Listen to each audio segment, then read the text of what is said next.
What happened, Wargaming? I thought we were friends. I thought we have no secrets. But Update 1.5's test server is up and running.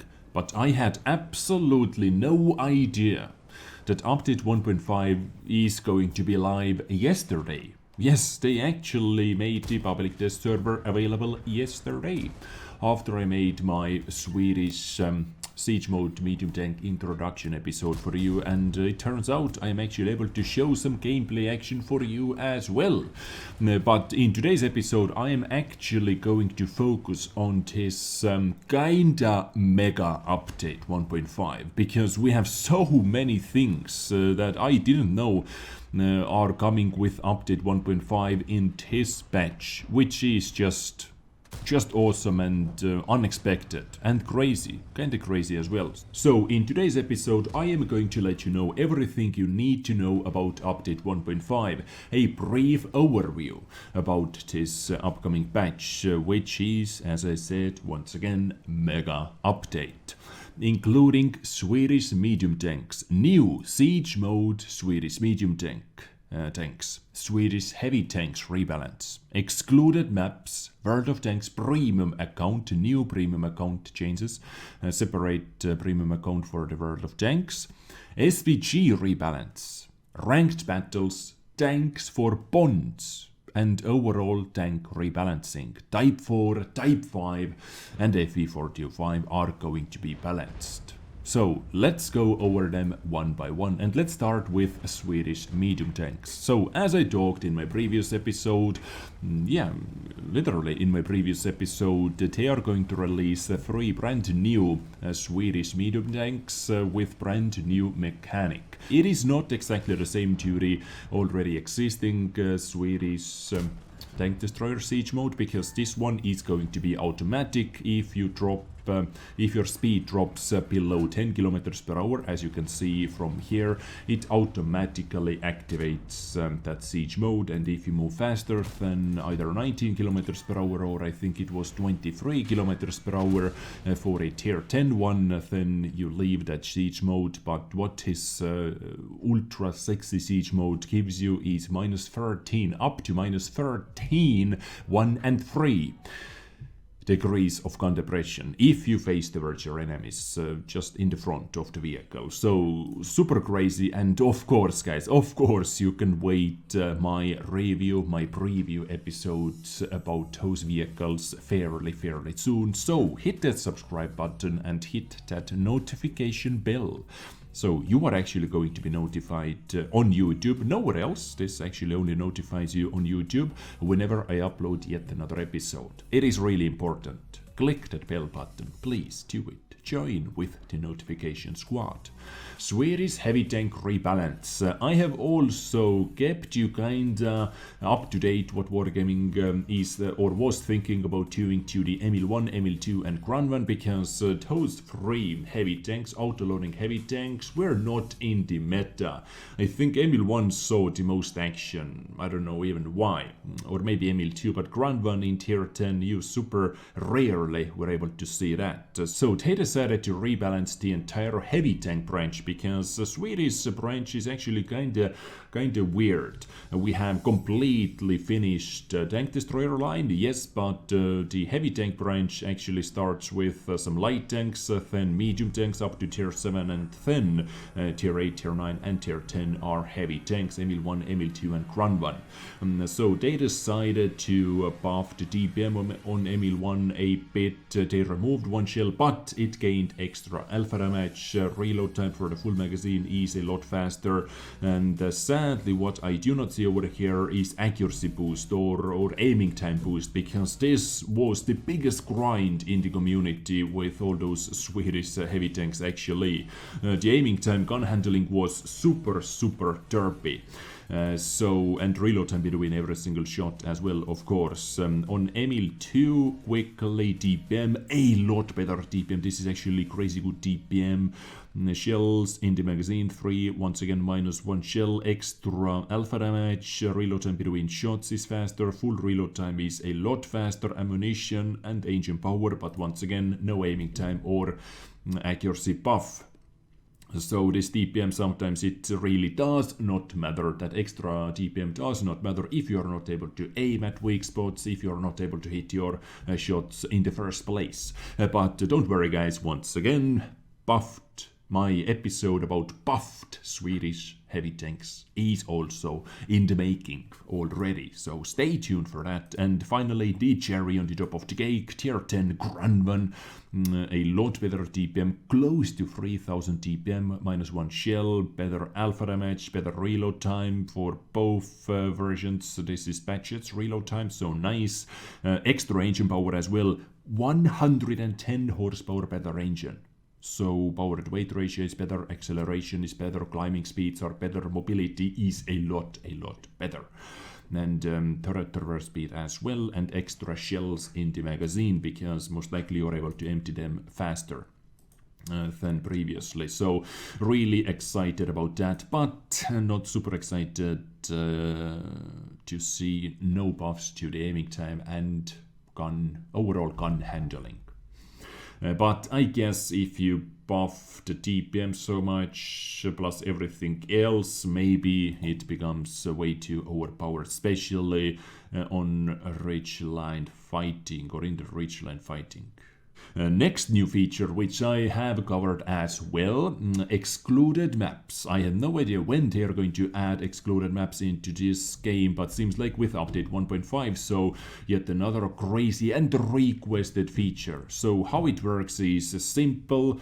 You are able to, if you do not have a premium account, World of Tanks specific special premium account, you are able to ban only one map at the moment. But I have already seen quite a huge shitstorm in the community, so most likely Wargaming is going to make 2 map bans available for all the players, and maybe 3 map ban, or I don't know, for premium players. I don't know how this is going. Anyway, I have already seen quite a big shitstorm, but I do not want to talk about negative things over here on my channel today. But anyway, how this system works is simple. You are able to ban one map. Let's say you do not like mines, you are able to ban mines, but after that you have to wait for 4 hours to ban yet another map, so it has 4-hour cooldown. But here is one thing you have to keep in mind: the feature will only be available for standard battles and not for assault or encounter battles. So one of the most frustrating, I have mentioned that before as well, one of the most frustrating maps plus game modes in this game is encounter mines, because it is so unbalanced. One side wins 85% of the battles. It is just the most unbalanced maps. So if you ban mines and if you have encounter battle mode activated, you are still able to get into the encounter mines and not into the standard mines. But at the moment, for me, it is really awesome feature, because both those battle modes are deselected or unchecked for me. And as I said, what new World of Tanks Premium account members are able to ban 2 maps. So with update 1.5, World of Tanks is also introducing brand new premium account, special premium account for all the players. Once again, really welcoming change, really welcoming and long-awaited update. For 7+ years, a premium account has only been about plus 50% credits, plus 50% experience, and plus 50% free experience. And about 1 year ago, or maybe 1.5 years ago, they added yet another new feature for premium account members. And they were able to take part of the pre-sales. So premium account members were able to buy new released premium vehicles 1 week before everybody else. But usually, if you do not have a premium account activated, you are not spending any money on this game anyway, so this feature was I do not even see how it was useful at all to own premium account just for that. So I don't know. Anyway, but now they are going to present a separate World of Tanks premium account exclusively for World of Tanks players. In update 1.5, regular premium account will remain exactly the same as it is for the entire Wargaming trilogy, World of Tanks, World of Warships and World of Warplanes, but a separate World of Tanks premium account will provide you additional features and bonuses, including 1 additional slot, meaning you can block unlock up to 2 random battle maps instead of 1. Let me quickly show you some of the benefits with the enhanced premium account, World of Tanks premium account. For example, now you are able to choose your own battles where you would like to pick or where would you like to activate your ×5 for the first victory of the day special bonus, for example. And yet another new feature is kind of a piggy bank reserve stock. Within a week you can accumulate a maximum of 750,000 credits in the bank, in the vault. So it pretty much gives you an additional 10% bonus to credits on the top of your earnings, but you are not able to get those credits right away. And after every 7 days, even when your World of Tanks premium account has expired that week, for example, after every single day the vault opens and you are able to collect all the credits inside that vault, but once again up to 750,000 credits. Daily battle missions where you are able to earn bonds, which is kinda questionable. If it is only 1 mission per day, maybe it is okay, but if it is repeatable, then I don't know, bonds to get for simply owning a premium account is kind of questionable, but okay. Anyway, daily missions, special missions to get credits is awesome, because World of Tanks premium account should be paid to progress, not paid to kind of progress towards victory faster. Anyway, and platoon bonuses as well, really awesome, up to 15% to the experience and credits. So platooning is a lot more fun, and I talked about map blacklisting already, so overall some really welcoming bonuses introduced with the brand new World of Tanks premium account. Now it actually means something, means a lot. You can progress using that new World of Tanks premium account. You can definitely progress a lot faster. So SPG Rebalance is also in the update 1.5. For the first time since 2017, we decided to revise the basic parameters of artillery, a truly unique vehicle class. Yes, a truly unique vehicle class in World of Tanks. We are planning to reduce the minimum stun time. The minimum stun time has been reduced. So, for example, if your minimum was 6 seconds up to 16 seconds, then now maybe it is 4 seconds if you splash at the very edge. Or if the splash was at the very edge of your vehicle, for example. The duration of the stun from all artillery hits on already stunned vehicles, so it doesn't stack as hardcore.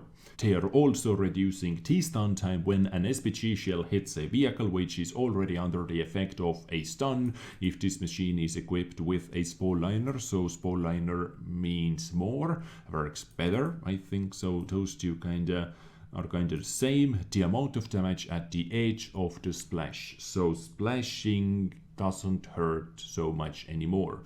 Like old artillery, which didn't have crazy high splash radius. If it did splash next to your vehicle, it was really devastating, like up to 1000 splash damage, but you had to hit at the very edge of the vehicle. Okay, so we're also planning to rework the performance characteristics of individual SPGs in order to fine-tune their effectiveness after the announced changes take effect. And please, I would like to see one thing in the future. Counter-artillery. Whenever you take the shot, enemy artillery sees a little ping and notification on the map. Like in War Thunder. Armored Warfare. Yes, exactly. I really enjoyed that little mini game over there, because it gave so much extra artilless time on the battlefield. Ranked battles, this is actually going to be my second episode today about World of Tanks, about the World of Tanks birthday celebration anniversary on the EU server, and about ranked battles, so stay tuned for that. Let's skip it, but one thing there is to say. The reward system is a lot better. The progression system seems to be a lot better. A lot of work went into this season once again, and there is one super special prize at the end of all those seasons. Let's talk about that in my next episode. But now let's talk about yet another really interesting and long-awaited feature, tanks for bonds. With the release of Update 1.5, we are adding the ability to purchase tanks for bonds. During the common test, you can see how this feature works on a trial basis in the premium shop. In the items for bonds section, you will find the vehicles tab where the first tank available for bonds is located, the D2 light tank. Its price during the common test is only 1 pond. Okay, for testing reasons to see how this works, if you're able to get it, and yada yada, all the technical shite, but we're able to buy one thing, and I think I'm going to show it to you. I'm going to show you how it works right now. And my final topic today, tanks rebalance. Very soon, modified versions of the Type 4 Heavy, the Type 5 Heavy, and the FE45 will roll out onto the common test. The changes being introduced are significant, so let's take a closer look at each vehicle. Yes, changes are quite significant, especially for the 15cm gun on Type 4 and Type 5 Heavy. So, okay, let's actually move into the Type 5 Heavy, yes, because the gun is exactly the same, but Type 5 is going to get some mobility boosts as well. Type 4 only gets those guns boosts, or gun boosts. So, Type 5 Heavy with 15cm howitzer. Standard HE shell was nerfed by 200 points, down to 900 from 1100. But guys, that legendary pay-to-win premium HE round that had exactly the same penetration, just more damage if you wanted to pay more credits, nerfed by 500 points down to 900 as well. So what did they buff? They buffed the penetration by 117mm, up to 192mm of penetration for 900 alpha damage. And in their first introduction files, when they introduced all those changes, they said something about hash rounds, giving it hash rounds, but over here I can see HE guy. So I don't know if this is some kind of a special hash, but anyway, this is what we get. We get a lot more penetration, but alpha damage is nerfed by 500 points. I am going to test it out for sure, how this works out, how this, what kind of effect it has on Type 5 Heavy. So stay tuned for that video as well. We have so much stuff to talk about in Update 1.5. But 14cm gun was simply made a bit more playable. They buffed the standard AP penetration by 3mm, which in turn really doesn't mean anything, and premium AP penetration by 8mm, which, okay, it can make some difference, of course. And on the top of that, Type 5 dispersion during movement was buffed down to 0.16, hull dispersion as well down to 0.16, traverse speed was buffed by 3 degrees per second, which is significant. Over here on this vehicle it is really significant, and the tank reverse speed was also buffed up to 15 kilometers per hour. But videos about, or a video at least about new Type 5 is coming up fairly soon as well. And finally, FE45 was straight out nerfed. Top speed, it lost 3 kilometers per hour from 35 down to 32. Reverse speed down to 8 kilometers per hour. When I first introduced those nerfs, I said this is more significant than you can actually imagine at the moment. So they decided to nerf reverse speed by 33%. 8 kilometers per hour is so painfully slow, it actually gets you killed more than you think. You take the shot, you get spotted, but to back away from the action, to get behind the cover, now you are doing it 33% slower. People have 33% more time to aim at you, to take their snapshots at you. And if you position your vehicle poorly, badly, this is going to punish you a lot. FE45 also lost some engine power, 100 horsepower weaker engine, down to 850. So power to weight ratio lost 2 horsepower per ton. What else? Traverse speed from 30 down to 26 degrees per second. Accuracy was nerfed up to 0.42, and aiming time was also nerfed up to 3.7 seconds. So, when currently FE4005 is completely dominating every single replay site by damage done, it is always at the very top 10 battles. Usually in the top 10 there are like at least 5 battles with FE4005, and number 1 is always FE4005 by damage done. Then maybe this is going to end the era of the FE4005 on the replay sites at the least. And of course, once again, I am also going to make an episode about newly nerfed FE4005 to see how bad or good it still is. And this was my today's episode introducing Update 1.5 to you. It is a mega patch with many new features, with some vehicle rebalancing, with new vehicles. The only thing missing from this patch, from this update, is another new map, I think. This is the only thing. We did receive some vehicle buffings, some vehicle rebalancing, aka nerfing, ranked battles, SPG Rebalance, new tanks, overall completely new tanks, new gameplay mechanic, that medium tank siege mode. Hopefully STB1 is going to be added into the medium siege mode list as well fairly soon. So yeah, what a massive patch. Let me know what you think about this one. Are you hyped or not? I am hyped because I am new content freak. Let me know in the comments down below, and if you enjoyed today's episode, hit the thumbs up button. If you didn't, please make sure to click the thumbs down button next to the thumbs up button. Please do that. I catch you next time with something else. Stay tuned for many more episodes. Take care and bye.